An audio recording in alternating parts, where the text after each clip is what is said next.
प्रणाम, नमस्कार। मैं त्रिभुवन चौहान और लोकार्पण पर आप सब लोगों का बहुत बहुत स्वागत है। एक खास प्रकरण को लेकर मैं और हमारे बड़े भाई साहब हैं, सहयोगी भी कहूंगा, और वरिष्ठ पत्रकार रहे हैं गजेंद्र रावत जी, एक मुद्दे पर बात करने वाले हैं। दरअसल पैसा जिसके पास नहीं होता वो परेशान बहुत रहता है, पर जिनके पास पैसा होता है वो भी खुश कहाँ। और उसी को देखकर एक बड़ा केस हमने देखा कि कैसे साहनी बिल्डर, जो माने जाने रेप्यूटेड बिजनेसमैन है देहरादून के, उन्होंने 8वीं मंजिल से कूद के जान दे दी अपनी। क्या कुछ हुआ है, कुछ हमारे पास प्रकरण के बाद जो रिपोर्ट्स आई हैं उस पर चर्चा करेंगे। पहले तो रावत जी बहुत बहुत स्वागत भेजिए आपका। धन्यवाद। रावत जी, ये पहली चीज तो वही, आम आदमी को लग रहा है कि यार 2 रुपए हो जाए, हम कैसे भी कमा लें, खुश रहें बच्चों की। और एक तरफ बिल्डर्स हैं जहां की करोड़ों की लेन देन है और वो भी सेटिस्फाइड नहीं है। ये पैसा क्या है? पैसा जीवन के लिए जरूरी है, लेकिन इतना जरूरी भी नहीं कि वो आपकी रात की नींद खत्म कर दें और आपका सारा चैन खत्म कर दें। और जो करोड़ों अरबों के मालिक थे वो आज जेलों की सलाखों के पीछे हैं। जो दूसरा आदमी जो भी इसके पास भी बहुत पैसा था उसको आत्महत्या करनी पड़ी। ये ऐसा पैसा नहीं होना चाहिए जीवन में कि जो हमें लगे कि हम जो है इतनी परेशानी अपने लिए क्रिएट कर लें। पैसा जरूर होना चाहिए, लेकिन ऐसा नहीं होना चाहिए कि आपका जीना ही मुश्किल हो जाए। बिल्कुल सही बात है। और ऐसे ही एक और बिल्डर हैं, वो अभी जेल में हैं, और जिनको हम जानते हैं उनमें सीबीआई की रेड जो चल रही थी वो पीछे। आप समझिएगा, जो आज हम तथ्यों में अखबारों में आप पढ़ रहे हैं, कुछ तथ्यों पर हम जो बात करने वाले हैं जो बिल्कुल यूनिक से हैं और आपने उनके बारे में बहुत ज्यादा सुना नहीं होगा। कुछ सच्चाई के साथ ये चीजें आपके साथ रखेंगे, इसीलिए रावत जी हमारे साथ है। तो सर, इस पर प्रकरण में एक तरफ गुप्ता बंधु, जिन्होंने की बद्रीनाथ में हमारे औली में शादी करवाई और तमाम गंदगी वहां की, वो उनको भी अरेस्ट किया गया। क्या है थोड़ा प्रकरण, थोड़ा समझेंगे? इसकी जो शुरुआत यहाँ बताई जाती है कि 2016 के आसपास जब यहाँ कांग्रेस गवर्नमेंट थी तो उस समय जो नेता प्रतिपक्ष थे उनकी संस्कृति पर ये जो दो जमीनों पर जहाँ ये प्रोजेक्ट चल रहे हैं, जिसके कारण जो है ये गुप्ता बंधु जुड़े और वो साहनी जो आत्महत्या तक गए।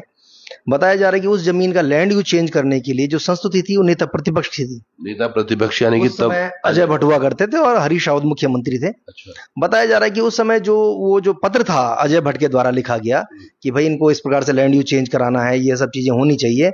तो उस पर हरीश रावत ने ये लिखा था कि भाई नेता प्रतिपक्ष की संस्तुति पर ये काम किया जा रहा है। अच्छा। तो ये जो इतनी सामान्य बात नहीं है। ये जो बड़े बिल्डर हैं, जो इस प्रदेश के भीतर जो बड़े बड़े पैसे वाले जो लोग हैं, जो ताकतवर लोग हैं, जिनकी सत्ता में इतनी बड़ी दखल है कि सत्ता पक्ष का आदमी भी उनका साथ है और विपक्ष का आदमी भी उनका साथ है। सोचिएगा, ये बहुत आ रहा हूं, मतलब एक तरफ मुख्यमंत्री और नेता प्रतिपक्ष जो बाद में सांसद भी बने, अभी सांसद भी थे, अब चुनाव हुए हैं दोबारा, क्या होता है वो बात बड़ी है।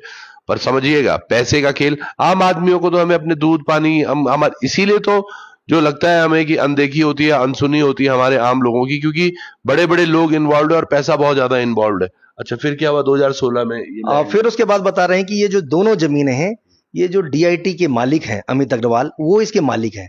अच्छा, मतलब वो मालिक जो साहनी जिनकी मौत हुई है, जो गुप्ता जेल में गई, ये दोनों जमीन के मालिक नहीं है। अच्छा। अमित अग्रवाल जो है जमीन के मालिक हैं और अभी तक किसी अखबार में, किसी टीवी चैनल में उनका नाम भी नहीं है। तो ये बताया जा रहा है कि उन्होंने जो है साहनी के साथ जो पार्टनरशिप की और 60-40 के रेशो में जो है पार्टनरशिप उनको दी गई कि आप बनाओ। उसके बाद वो जो साहनी थे, साहनी ने जो है भाजपा के जो नेता बलजीत सोनी हैं, अच्छा, उनके थ्रू वहां पर जो है गुप्ता ब्रदर्स की एंट्री हुई। गुप्ता ब्रदर्स ने उसमें जो है 85% जो है शेयर खरीदे। अच्छा। और उनकी शेयरिंग बता रहे हैं कि 85% थी और ये बात साहनी ने अपने सुसाइड नोट में भी लिखी है। यहां पर जो महत्वपूर्ण बात है वो यहां समझने की ये है कि जिन बलजीत सोनी को ये कहा गया है कि उन्होंने जो है इंट्रोड्यूस कराया गुप्ता ब्रदर्स को साहनी से, वही बलजीत सोनी जो है अजय भट्ट के करीबी रहे हैं, आज भी उनके करीबी हैं, वो भाजपा के नेता हैं। यानी कि वो जो पूरा खाका तैयार किया गया था बहुत वर्षों से किया जा रहा होगा। तभी जब आप लैंड यूज चेंज करने की बात कर रहे थे तो तब भी उसमें अजय भट्ट थे, अजय भट्ट के जो साथी बलजीत सोनी वहां पर थे। और अब जब बात बाद में निकल कर आई कि वही इंट्रोड्यूस कराने वाले थे, तो इसकी जो कड़ियां है, कड़ियां सिर्फ गुप्ता ब्रदर्स और साहनी तक नहीं है। इसके पीछे जो हमें यह भी देखना पड़ेगा कि इस प्रदेश को किसके लिए बनाया गया था।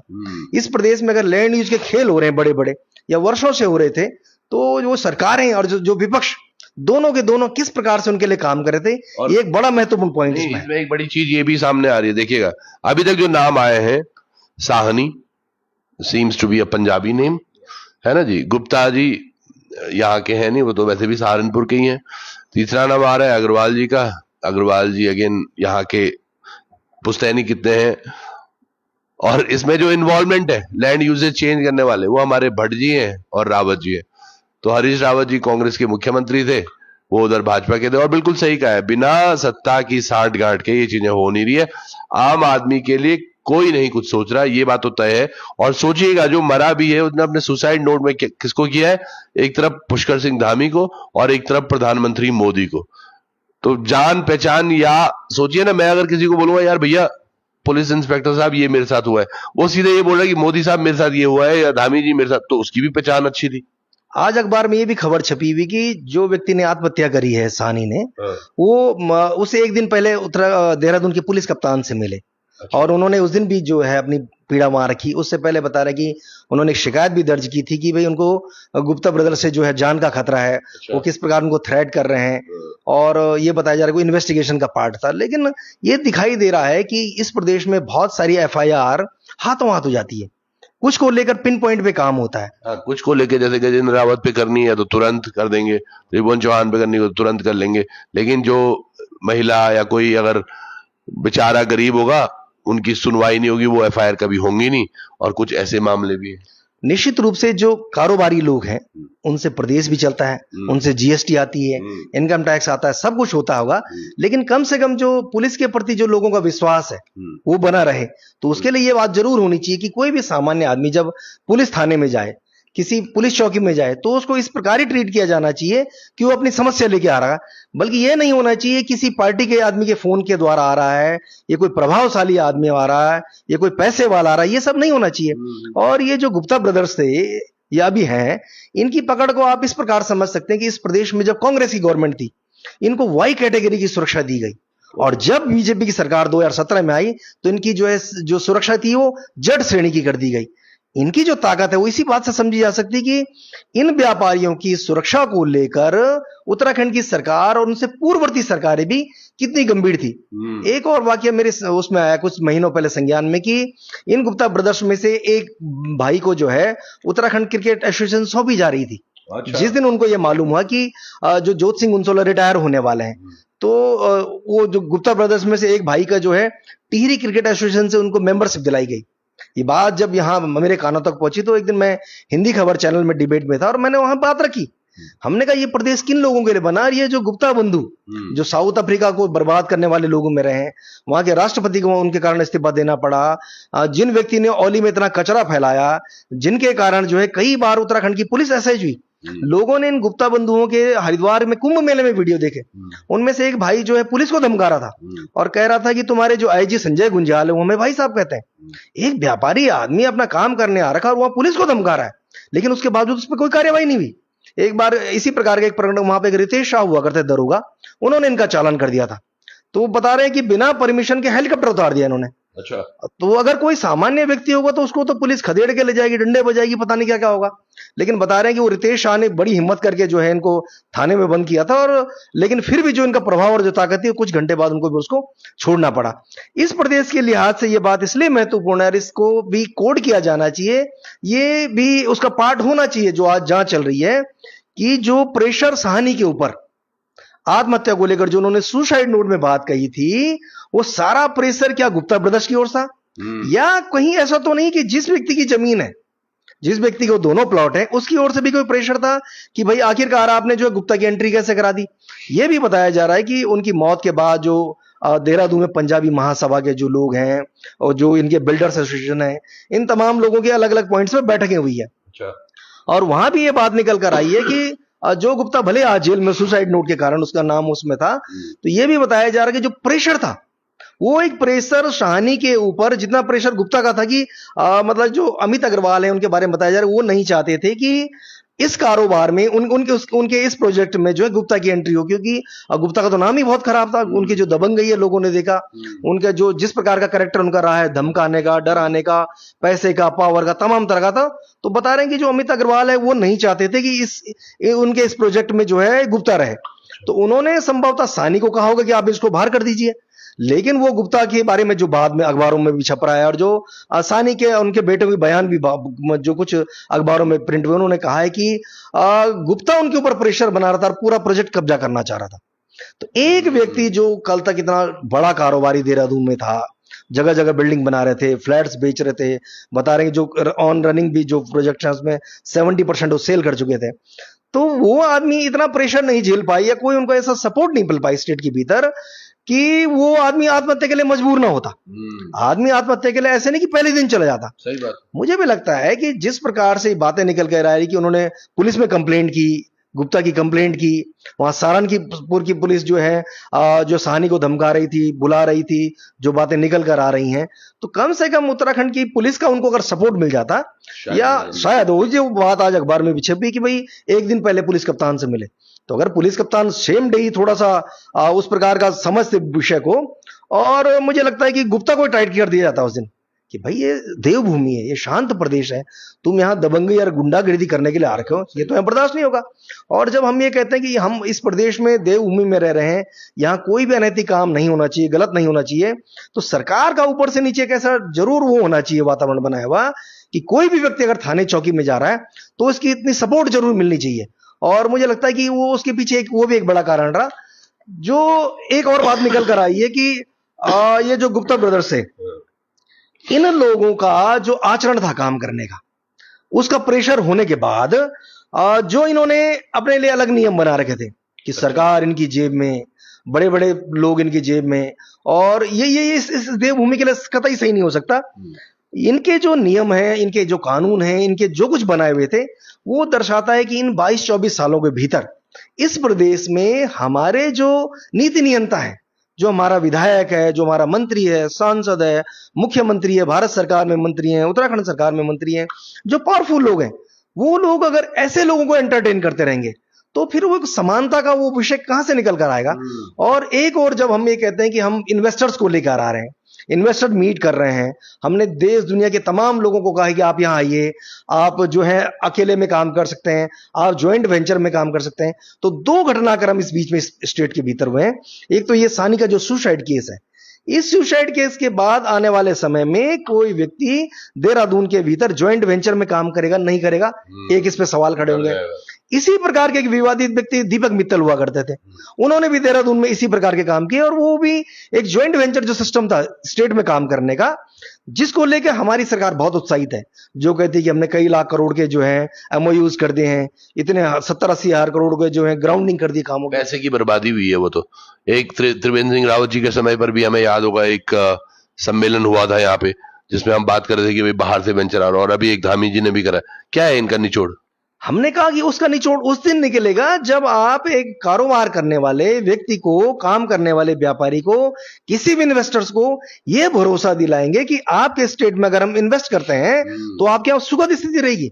लेकिन अगर इस प्रकार की बातें निकल कर आएंगी कि कोई बिल्डर परेशान होकर आत्महत्या कर रहा है, कोई सहारनपुर का गुप्ता आकर जो यहाँ राज कर रहा है, वो सहारनपुर का गुप्ता आकर यहाँ की सरकारों को जेब में रख रहा है, यहाँ पर अपने अनुसार जो है व्याख्या कर रहा है, और तमाम मतलब उसने एक प्रकार से सारे सिस्टम को ग्रैब कर लिया है।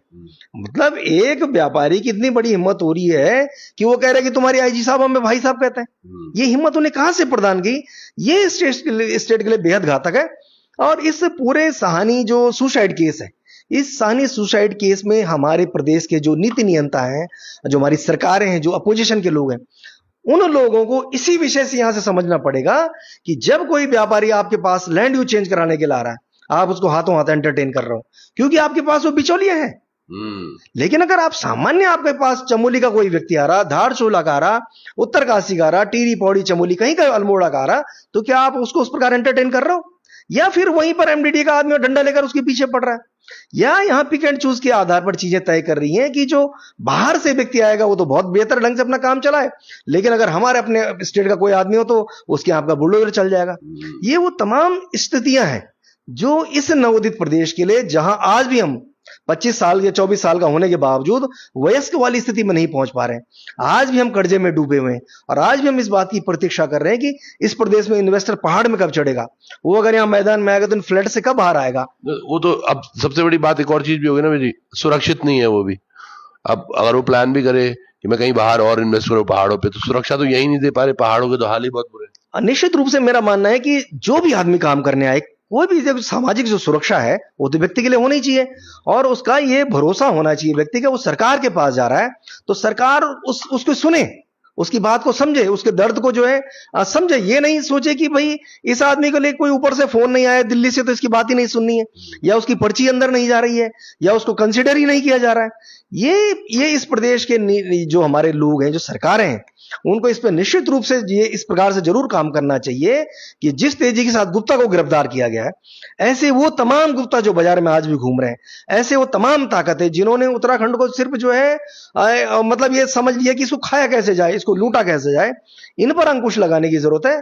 और अगर आप ऐसा नहीं करेंगे तो मुझे लगता है कि फिर हमारा आदमी वही इस प्रदेश से बाहर कहीं 8-10 हजार रुपए बर्तन मांजने की नौकरी ढूंढने को मजबूर होगा। चलिए, बहुत अच्छी इंफॉर्मेशन सर आपने दी, पर ये बड़ा एक पॉइंट है कि हमारी यहाँ सुरक्षा को किस ताक पे रखा जा रहा है और कैसे पैसे वालों की मनमानी होती चली जाती है। बहुत सारी चीजें सर ने भी कही, और कहीं सुनने में ये भी आ रहा था, ये भी अब सूत्रों के हवाले से है कि जो बता रहे थे कि भैया जेल में वीआईपी इनको सुविधाएं मिल रही हैं, तो तमाम प्रश्न भी हैं। क्या इस पर सीबीआई होगी?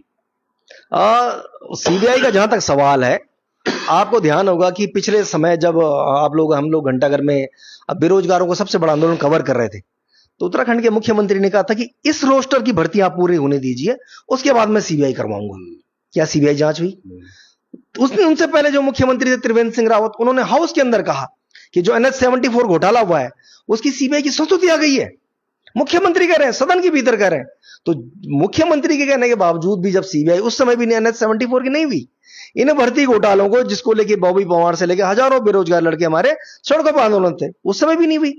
और कई बार हमने ऐसे प्रकरण भी देखे कि बहुत छोटी छोटी बातों पर हो जाती है। मतलब जो ताकतवर जो लोग हैं उनके लिए क्या मुफीद है क्या नहीं, ये भी सोचा जा रहा है। क्योंकि मैंने ये चीज देखी है, एक पीछे प्लॉटिंग हो रही है हरिद्वार बाईपास पे, वहां पे रास्ते का कोई प्रकरण था, उस पे सीबीआई आ गई थी जांच करने के लिए, रास्ते के प्रकरण के लिए। यहां पर ये एक इसका मामला हुआ बिल्डर का, उसमें भी सीबीआई की वजह से ही वो जेल में गए। ये प्रकरण वाकई बहुत संजीदा है, जिसमें कि काफी कड़ियां मिल सकती हैं। तो वही वाली बात है सर ने मेरा मानना है कि इस प्रकरण की जरूर होनी चाहिए, ताकि इस प्रकरण में कौन कौन सफेद पोश इस प्रदेश का बुरा कर रहे हैं ये स्पष्ट होना चाहिए। सही बात। जिन व्यक्ति को मैंने वोट देकर विधायक बनाया, हमने उसको सांसद बना दिया, वहीं से तो मंत्री बने, मुख्यमंत्री बने, पावर में चले गए, लेकिन हमने उनको उस दिन के लिए थोड़ी बनाया था कि आप इस प्रदेश को जो बेशकीमती जमीनों को औने पौने चीजों पर कट जाओगे। हमारा मानना है कि ऐसे प्रकरणों की बिल्कुल तटस्थ जांच होनी चाहिए, स्पष्ट जांच होनी चाहिए। और जो इस प्रकार के जो लोग हैं जो आज इस प्रदेश की सत्ता पर बैठने के लिए आतुर हो रखे हैं, जो कब्जा करने को बैठे हैं, और जिनको लगता है कि पैसे से, पावर से चुनाव लड़कर भी अब इस प्रकार से उत्तराखंड पे कब्जा किया जा सकता है, ऐसे तमाम जो कड़ियां इनको खोलने की जरूरत है। अगर हम नहीं खोलेंगे तो फिर इस प्रदेश के लोग ये बात आई गई ना हो जाए। एक जो सानी जो सुसाइड केस है, इस सुसाइड केस की वहीं से इसकी स्टार्टिंग होनी चाहिए कि ये जमीन के लैंड यूज किसने चेंज करवाए थे, कौन कौन लोग उसमें लिखने वाले थे, कौन क्या क्या उस दौरान की जो बातें निकल कर आई थी, और आखिरकार ऐसे क्या हालात हुए कि विपक्ष और सत्ता पक्ष किसी एक पॉइंट पर एक मत हो गए, और वो आज इस प्रदेश के लिए इतना बड़ा नासूर बन गया है। आज इस प्रदेश में जो है, जो मतलब पूरी देवभूमि की छवि खराब होने वाली बात है कि भाई कोई आदमी को आप अगर न्याय नहीं दिला पा रहे हैं या वो आश्वस्त नहीं कर पा रहे तो आत्महत्या कर लेगा। तो निश्चित रूप से इसकी जांच होनी चाहिए, और एक एक व्यक्ति जो भी ऐसा घटनाक्रम में जुड़ा हुआ है जिससे भी इस प्रदेश को जो है नुकसान है, जो इस प्रदेश का बुरा कर रहा है, निश्चित रूप से उनकी कार्रवाई होनी चाहिए। बिल्कुल। चलिए, बहुत बहुत धन्यवाद सर, और यकीनन इस चीज पर कार्रवाई भी होनी चाहिए। अब अगर सीबीआई नहीं, कम से कम एसआईटी के माध्यम से जांच जरूर गठित होनी चाहिए, और साथ के साथ जांच भी। प्रकरण बहुत बड़ा है, किसी ने पैसे कमाकर अपनी जान तक दे दी। तो आप सब लोग भी जुड़े रहिएगा हमारे साथ, क्या कुछ होता है इस प्रकरण में आगे भी अपडेट देते रहेंगे। तब तक बहुत बहुत धन्यवाद भैया आपका। दोबारा बहुत धन्यवाद, नमस्कार।